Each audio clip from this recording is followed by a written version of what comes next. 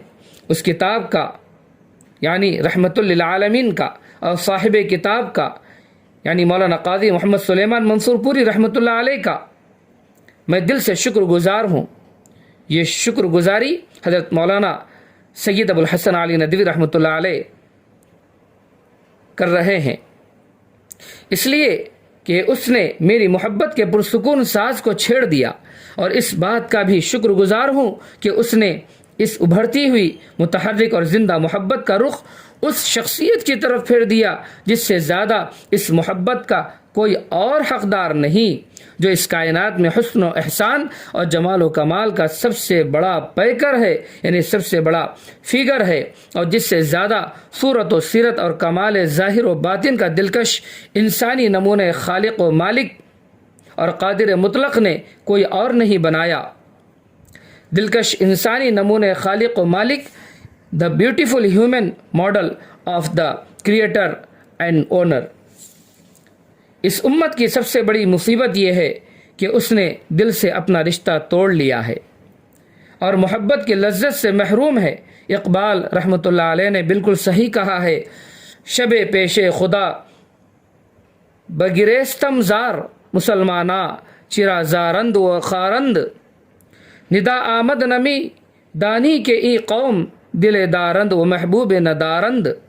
خدا کی سلامتی ہو آپ پر اے سلیمان، مجھے آپ کی کتاب سے دو ایسی نعمتیں حاصل ہوئیں کہ اسلام کے بعد ان سے بڑی کوئی اور نعمت نہیں۔